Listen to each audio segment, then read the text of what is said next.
The deafening roar of gunfire shattered the early morning stillness.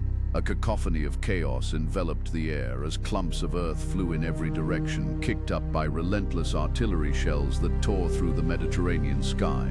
It was July 10th, 1943, and the Allied forces were landing on the beaches of Sicily.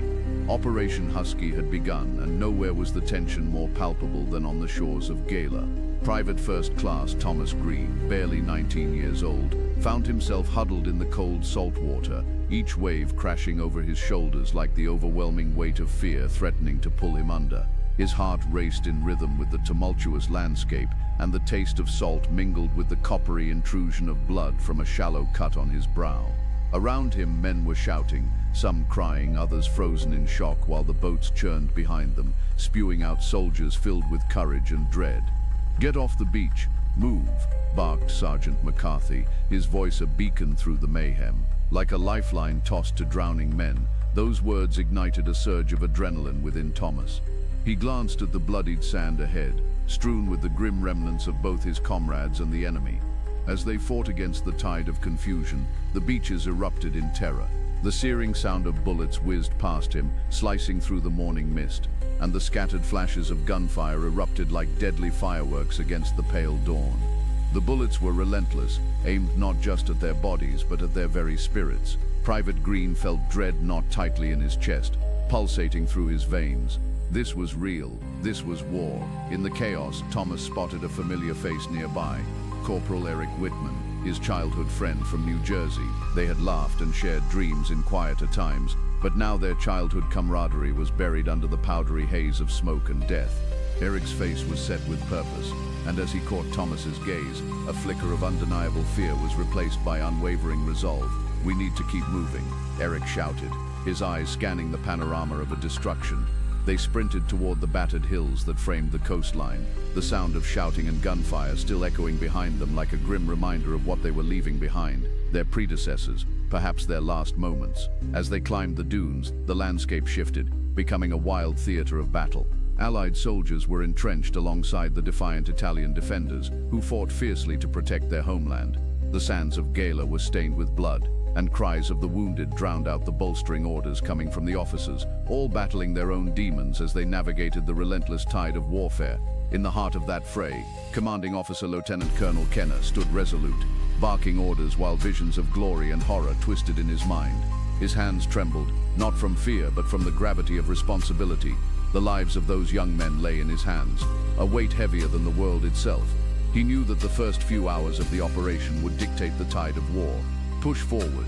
Kenner's voice boomed over the din, but even he felt the cracks forming in his iron facade as he watched one of his men, Private O'Reilly, go down. The soldier's body crumpled like a doll amid the chaos, and it struck a chord deep within him. Every soul lost was a reminder of what kept him awake at night. Guilt and anger washed over him in waves. The military tactics played out as instructed, but no amount of planning could predict the visceral reality they faced. Meanwhile, they fought their way across the beach, Private Green and Corporal Whitman finally finding a moment of respite behind a gnarled stone wall, jagged and weather-worn from countless years. Thomas leaned against it, his breath quick and uneven. "We have to get to the line," he managed to gasp, and with a sideways glance at Eric, he saw his own fear mirrored back. "Yeah, but at what cost?" Eric grunted, wiping sweat mixed with dirt from his brow. He shook his head. "This war, it's not what they promised." An eerie silence fell between them, a momentary stillness in the storm surrounding them. The nightmare of their reality felt insurmountable, but it somehow altered into a solid weight, an anchor. They had come this far, they had no choice but to push on. The two friends joined a scattered formation of men gathered under the brief protection of a raised ridge. As they set up a small perimeter, the leaders exchanged frantic orders. The first lines had advanced, but the beach was still riddled with conflict. Explosive shells obliterated what little semblance of safety they had. Thomas felt the ground shake beneath him, hearing distant screams mingling with the thunder of detonations. Each round of artillery brought with it the growing acrimony of desperation. The smell of gunpowder clawed at their throats as the air turned into a choked fog. If bravery could be measured in ounces, Thomas felt that he had only a few left. Yet standing among his peers, he felt the collective pulse of courage that surged when men refused to be reduced to mere numbers. Seeing fear in others ignited an unyielding fervor within him. "Cover fire on my mark." Lieutenant Colonel Kenner shouted as he gestured towards their target, a forward position held by a nest of hastily fortified trenches on the rise. It was a risky move, and the stakes felt unfathomably high. 3, 2, 1. Now, in a heartbeat, the sound of gunfire sharpened into singular focus, echoing with sharpness in the chaos as they unleashed hell on the entrenched enemy. With every pull of the trigger, they cast aside their personal fears, channeling their anger and frustration into action. The enemy retorted with ferocity, returning fire as their own frantic dogma urged them to defend their land with savage pride. The air thickened with gunpowder, and the cries of wounded men punctuated the enthralling roar of battle. The ground trembled again, and suddenly Thomas felt a jarring shockwave as an enemy shell detonated close by. The deafening explosion sent him sprawling onto the sand, his ears ringing with the aftermath. In those fleeting moments when time seemed to slow, he witnessed a tableau of fury and humanity unfold. An army nurse, desperately trying to drag a fallen private to safety, was caught in the chaos, her face a visage of determination and heartbreak. Several feet away, Eric was yelling the names of their comrades, rallying the remaining men while shaking off the daze that enveloped them. Thomas felt the pull of instinct guiding him. He pushed himself to his feet, chest heaving as courage guided him toward Eric. He reached out, grabbing the young corporal's shoulder amidst the turmoil. "We have to go. Right behind you," Eric replied. But his eyes reflected a storm of emotions, hope battling against despair, courage wavering with fear. The two made a mad dash toward the trenches, a sprint into an inferno of enemy fire. Every step was an act of defiance, a refusal to let fear rear its ugly head. They leaped into watery trenches that had been hastily dug, their bodies mingling with the dirt and ruin. Kneeling within the muddy confines, they prepared for the inevitable advance. As their small unit crossed the no-man's land, it felt surreal, like marching within a grotesque painting hung in a gallery of horrors. The air tasted metallic, sharp from the wires that bound their minds to the noise and pain surrounding them. The trench walls bore the scars of battle, like the sun-baked faces of the men that fought within them. Raw earth surrounded them, and all that existed was the fragile boundary between life and death. Then, out of nowhere, a devastating blast erupted mere feet from their position, raining bits of debris around them. For a blinding moment, everything went white, and then darkness was followed by shouts of confusion. Thomas held his breath, unable to comprehend what was real, but that reality crashed back with the weight of inevitability as he saw Eric lying unmoving, blood pooling underneath him, mingling with the earth. Eric, in that instant, all the bravery he'd held crumbled into dust. He felt like he had been ripped apart, his own screams echoing in the hollow pit of his chest. In the midst of war's merciless cadence, nothing could pierce the shroud of disbelief wrapping around him, not even the raspy shouts of his fellow soldiers urging the need to retreat or continue. Time blurred. Horror shattered him deeper than any shell ever could. The world around him moved in fast forward, but he remained caught in stillness, enveloped by the essence of haunting memories. "We've come so far," he whispered, but the words felt insipid against a backdrop of chaos. He reached out, shaking Eric's shoulder in a desperate plea, as if the act itself would resurrect him from the domain of death. Yet amid the choking dust, a voice emerged. Colonel Kenner had rallied the men, courage and grief pouring from him like a river breaking the dam. "We need to hold this line, for every man we've lost, for every life." The raw spirit ignited something within Thomas, piercing through the fog. With a heavy heart, he drew in a shaky breath, dragging himself back toward reality, the weight of grief pushing him forward. He turned away from Eric's rigid frame, shoving the agonizing image deep within the crevices of his mind.